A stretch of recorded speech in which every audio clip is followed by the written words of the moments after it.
Well, the weekend is still not over just yet. However, we continue to do some good reviews here. Our next ones we're going to be doing is Freedoms celebrating their 13th anniversary alongside their counterparts here in the US. We're talking about GCW.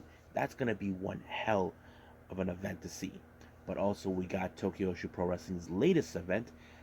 Don't know how you call it, but I'll say it once we get to that segment.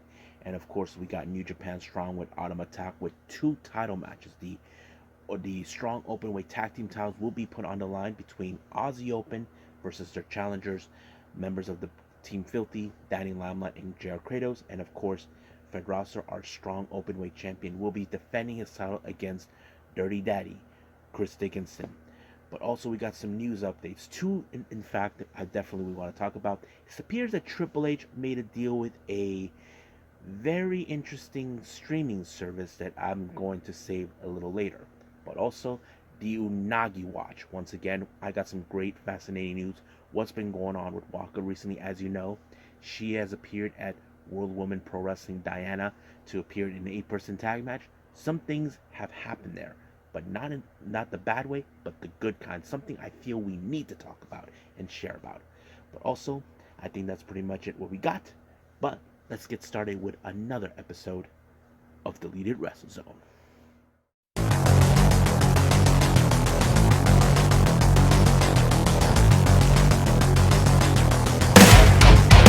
Are you ready? Get up, get up! Get up, get up! Get up, get up!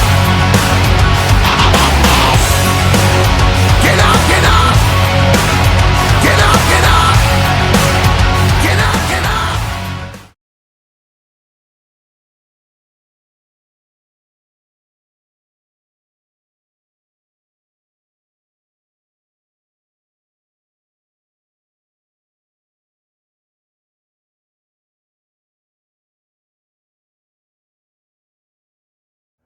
Welcome everybody to Deleted Wrestle Zone, all things that is pro wrestling with AEW, NXT, New Japan Pro Wrestling, Impact Wrestling, the National Wrestling Alliance, various promotions, wrestlers, matches, and championships. I am your host, Gerard here. So, let's begin with Freedom's slash GCW's 13th anniversary. Now, this is an event celebrating 13 years of Freedoms. If you guys never heard of this promotion, this is a promotion based on death matches. They've been around for 13 years, and basically they have been around. I've seen many of their events, many wrestlers who I've seen both Freedoms and of course Big Japan Pro Wrestling and other locations. But they have also been appearing in GCW. They're like maybe their counterparts, which is fun. But this event took place around October 2nd while GCW were still doing their little tour going around in Japan. It was in Corkin Hall, and I'm sure that many of the GCW fan base probably enjoyed their time being there. Now, our first match we have Reka and Jun Masaoka taking on Kamul and Dragon Libre. I thought this match had a lot of good spots. I mean, I've seen Dragon Libre a bunch of times. I've seen Reka before, but it was Dragon Libre who picked up the win when he applied, of course, the code red onto Reka. 1, 2, 3. He and of course Kamul won the match. Next match we got Gentaro teaming up with Tatsuhito Takaiwa taking on Ire members Toshiki Sakuda and a guy I never heard of, Dobu Dobuhezumi Fuki. I don't know who that guy is. I thought this match was also pretty good because I seen Takaiwa. He's a tough SOB, but however, in this particular match, it was Fuki who actually picked up the win by applying a somewhat of a brain buster in this match on Gentaro and giving them the win. I think he targeted Gentaro as the weaker man in the tag team. Our next match, we have a very interesting combination. We got the current GCW Ultraviolent champion Rina Yamashita teaming up with the pillars of GCW, Jordan Oliver and Nick Wayne, to take on Kikutaro, Minoru Fujita, and of course, um, who's um, Takashi Sasaki. Now, much of this match, Yamashita refuses to get in the ring to face Minoru Fujita. The reasons behind that is that they have teamed up in the past. Basically, it's like, nope, I don't want to do it. So she tried to convince Jordan Oliver to do that. But in this particular match, it was, of course, very fun. But one thing I need to know, Rina Yamashita needs to steer clear from Kikutaro. You guys know how he is when it comes to intergender matches. But it did not serve him well because he ended up in a razor edge bomb by Yamashita, giving them the win on this one. So, sorry, Kikutaro, you lost. Now, our next match is a free weapon style death match. We got the guys from GCW, Schlank and Effie, taking on Erie members Violento Jack and Drew Parker, who is the current King of Freedom's world champion. I thought this match was insane in every aspect. Every toy was being used. Every, as they say, fuckery in this thing was going to work. But however, it was, of course, the awesomeness of Drew Parker to pick up the win when he applied the swanton onto Effie. 1, 2, 3. It is done right there. But Schlank was not a happy camper that they lost. Basically, he felt that Effie screwed up, but that's how it goes. Next match is the King of Freedom's tag team titles in a barbed wire bound thumbtack board match. So basically, a lot of hell is taking place. We have, of course, Ratty Daddy Cole Radrick teaming up with the Bad Boy George Janelle, taking on the current tag team champions Soul Meat, consistent of Tomoya Hirata and Toru Sugiura. Now, this, you know for a fact, there's going to be a lot of toys to be used. You know, a lot of things going to be crazy enough to take these guys out. But, however, it was, of course, Hirata who picked up the win when he applied the moonsault onto Cole Radrick in order to retain the title. So, but Joey Janela doesn't seem like he's pleased how this thing has went down. Even Cole Radrick tried to reason with him, saying that he knows he screwed up, but he probably asked him, where was he? I don't know, but we'll see what goes on. Now, our main event is a Florentine light tube death match in a trios action. We got the members of GCW, Alex Colon and John Wayne Murdoch, our current tag champions, aka the Mega Bastards, teaming up with your effing with the real boy, Jimmy Lloyd, taking on, of course, Masashi Takeda, Daisuke Masaoka, and of course Jun Kasai. Now you know there's a lot of light tubes, a lot of toys in this to work. Light tubes, you know they're gonna hurt like hell.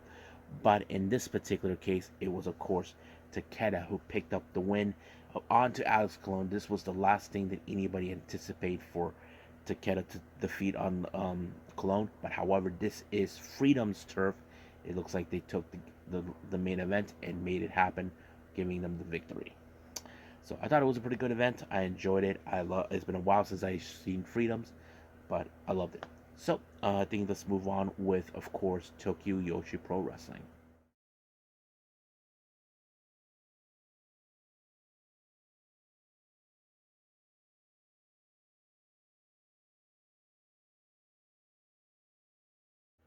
Alrighty then.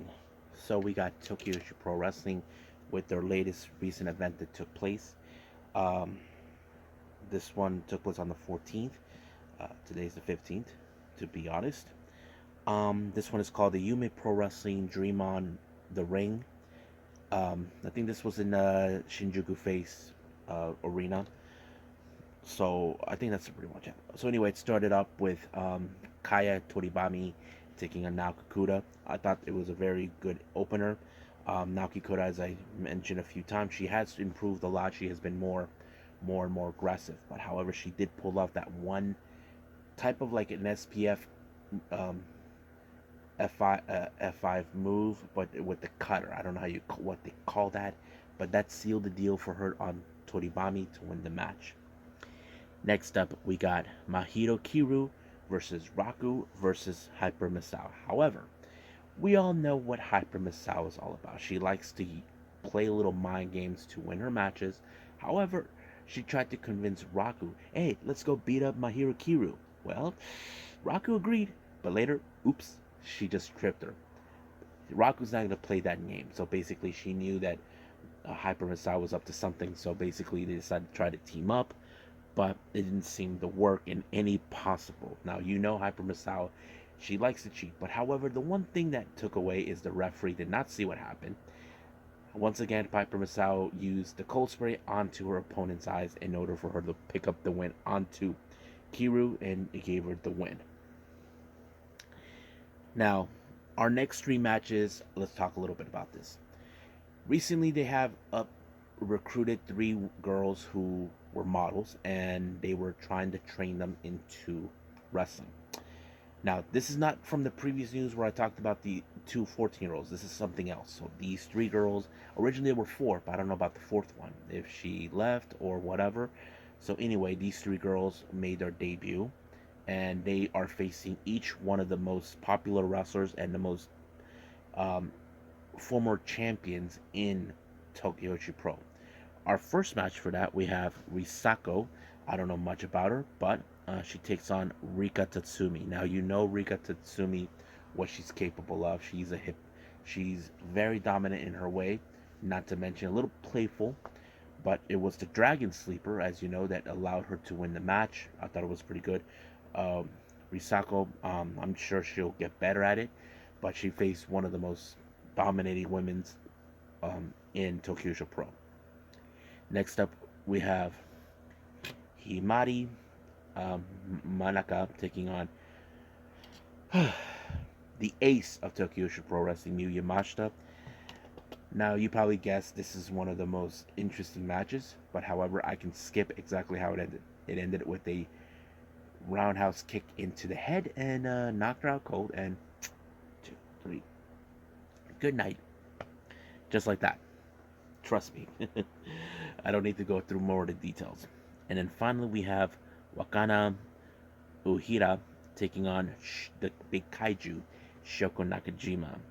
Now, I wasn't sure how this was going to play out, but Nakajima put her in a submission move. Very effective, but however, she did gave Wakana very comforting, knowing that she did her best, but we know that these three girls, I say, they will do better. So it will take time for them. We've seen that many times with many girls, like I mentioned, Arisu Endo and Zuzumi. They have grown up a lot. So I will picture that with them when the time's right. Now, our next match, this is one of the most interesting matches. We have Palmarajuku teaming up with Mizuki to take on Yuki Kamifuku and Palm's worst nightmare, Max the Impaler once again. Now, you all know Palmarajuku. She is scared of her. And you know Max the Impaler would do anything to destroy her. That is the kind of person. She even left Mizuki by herself because she did not want to deal with Max the Impaler. However, when Max the Impaler was tagged out, well, not by choice, Yuki tried to take all the glory to herself. But however, you do not want to piss off Max.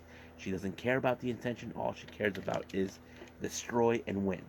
Now, however, we thought that Palmarajuku would have had an opportunity, but however, with the experience of Kamifuku, it allowed her to apply the famous slur on her and picked up the win. But however, Max Impaler was not satisfied. She actually threw out of the ring Kamifuku in order to get her hands on Palm, and then she clotheslined her down. And of course, Mizuki and Yuki Kamifuku try to run away with her because you don't want to be dealing with Max the Impaler one way or the other. Now, our next match, we have Moka Miyamoto teaming up with Yuki Inoi to take on Zuzumi, and of course, our newly crowned International Princess Champion, Miyu Watanabe. Now, some of you would have thought Zuzumi and Miyu Watanabe would have had the opportunity to win, but to be honest with you, I did not anticipate this one whatsoever because it was Momoka Miyamoto that picked up the win with some sort of a twisty brain buster type move onto Zuzumi to pick up the win. But however, here's the interesting part. Now, you guys may know the rule of thumb. If you pin a champion, there is the opportunity that you could get a title shot. However, she did not pin Miyu Watanabe, but I think she asked kindly to Miyu Watanabe the challenge for the International Princess title. Now, Miyu Watanabe could say no, but of course she accepted the challenge. Nothing wrong with that. I mean, people would have assumed she didn't earn it, but she did ask nicely.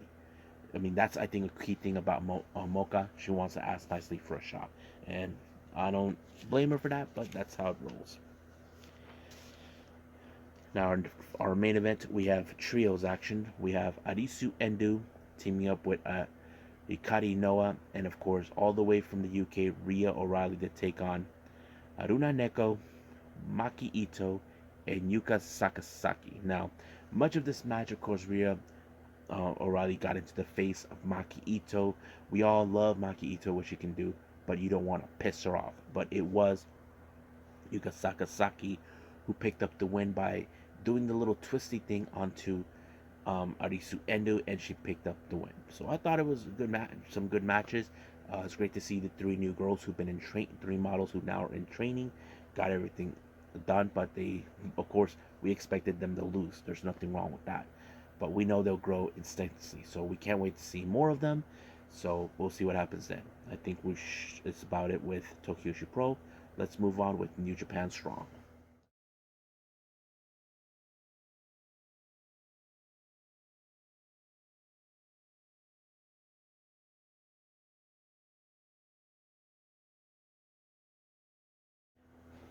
Okay, our last review, New Japan Strong, day 2 of Autumn Attack. We have Kevin Knight comes out during the opening of the show with, of course, Ian Riccaboni and Alex Kozlov. Now, Kevin Knight, as you know, is a young lion of the LA Dojo. He and DKC have been two of the most talk about young lions right now. They have been making a buzz, having 2 consecutive wins, but they made it. But Kevin Knight made it clear that they will be watching the match consistent of the strong openweight tag team titles. So basically, they'll see who will walk out. Will it be Team Filthy or Aussie Open? But we'll find out a little bit. Our next match, we have Chi Cabrera taking on Doc Gallows. Now, this is a very interesting matchup because we know Doc Gallows, he is the tall ass SOB. But Chi Cabrera, he is the toughest SOB. That is how I see it. You probably would guess that they're going to one up each other one way or the other. But it took a lot of slams, a lot of clotheslines, a lot of lariats tried to see if they can take each other down. But in the end, it was, of course, the anarchist suplex by Doc Gallows that picked up the win. Now, our next match, we have the strong openweight tag team titles on the line. Team Filthy as the challengers, consistent of Danny Limelight and JR Kratos. Now, this match was talked about because if you guys remember, Team Filthy are amongst the original members of the New Japan Strong. They believe that it's kind of a load of crap that Aussie Open are the ones who are carrying the titles since they not been in the beginning. I get it. It's like, hey man, we were here first. Why do you guys have those titles? So they think they can reclaim those titles. But however, Aussie Open has been declared time and time again as the most dominating tag team as of today. And they even defend those titles everywhere they go. So will it work? I don't know, because you have a very light speeder guy like Dan and Limelight take with a tag partner who is strong. But it did not work either way because Dan and Limelight, even if he talks trash, tried to pose, it failed. Apparently, it did not work. He ended up in the wrong side of the Coriolis, giving, of course, Aussie Open the chance to retain the titles once again. But the real question is who will be the next challengers. We will find out soon enough if Kevin Knight and DKC will make the challenge, or if they pick up more wins, hopefully that will be the case. Now our main event is the strong openweight title. Chris Dickinson taking on Fred Rosser. Now this was a title that I know for a fact Chris Dickinson has challenged before when of course Tom Lawler had it, but this time Fred Rosser did not take this kindly when Chris Dickinson attacked him from behind and issued a challenge. Now Fred Rosser is the kind of guy, all you got to do is ask. Just ask for it, but he did not. But this match was more than a match. It became a brawl between two guys. As you know, it's like who's the toughest SOB. But however, this match ended with a count out once the referee reached the 20 count. It was over. But however, they continued to brawl outside, even so it's crazy. No one knows, they couldn't even stop it. However, we don't know how Fred Ross will feel now knowing, even though the match did not go exactly like he would have, but I wouldn't be surprised if there's going to be a rematch in order to try to to make this happen, to make it into a no DQ. I wouldn't be surprised if that's the case, taking the next time that Fred Rosser has to do. But however, Fred has talked about possibly heading to Japan to team up with Tanahashi, which is something he always wanted. We just don't know when, but we just gotta wait and see what happens. So I believe that's pretty much the end of our review. So let's go into our news updates.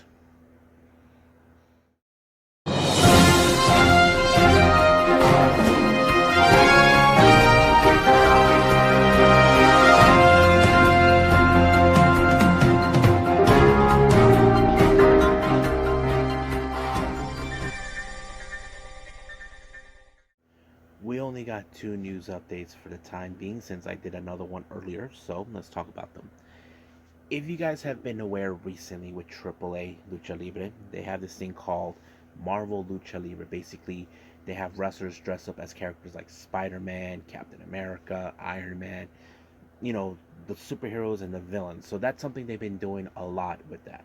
However, something interesting has developed that came out on Twitter from the Lucha blog. There's been reports indicating that it seems the AAA, Lucha Libre AAA, are making consideration having this Lucha Libre thing being streamed on Disney Plus. I'm like, holy cow, for real? Now I know what you guys are thinking. Is it really possible? Think about it. All the Marvel stuff is owned by Disney Plus, so it would make sense. So basically, it's on it. If so, what better way to have something cooler of wrestling involving Marvel to be in the streaming? I mean, I don't have Disney Plus. I mean, I did have my own account with my brother, but it would make sense. So I don't know what you guys would think about it. So let me know, and I think we should be talked about it. But however, they said this will be out and released on the 21st of December. But the obvious question that is now being said, will this only be in Mexico or worldwide? Unclear yet. But hopefully more information comes out. Hopefully this is not something that people are joking around, but it would be interesting. Now, it's time for the Unagi watch. As you know, Unagi Sayaka has been on a roll as a freelance wrestler for the time being, stepping away from stardom. I did talk about her. Well, some interesting news have developed. As you know, she appeared in, she was already booked to be at World Women Pro Wrestling Diana. It did things went pretty well. She won the match. I haven't seen it, but however, she did say that she would like to face the Tiger Queen. I have to say, wow, that's going to be interesting. But the one thing is clear: there was a bunch of people that came into the show. There were those that did not get their Unagi Sayaka merch to be purchased. They closed it. They ran out of time. It appears, it looks like Unagi has a big fan base coming over. So it looks like people showed up to the show just to see Unagi.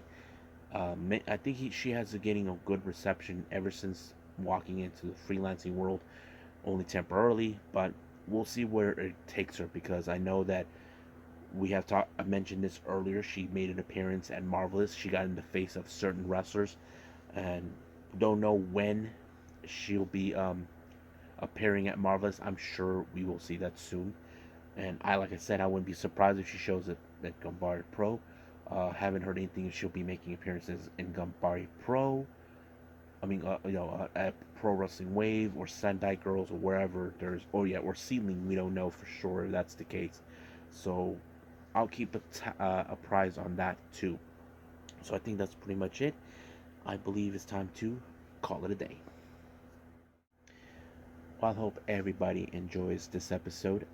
Coming up, we got more Choco Pro coming up, and of course, more on New Japan Pro Wrestling Battle Autumn. I'm so excited to see what's going on for day 3. I may release just those 2 as the only ones, because I know for sure I may be expecting more wrestling afterwards, but we'll just stick to what we know on that. So I think that's pretty much it what we got. So I'll see you guys in the next DWZ time. Same DWZ channel. I must bid all of you adieu. So, goodbye. Mwah. and have a nice day. Bang.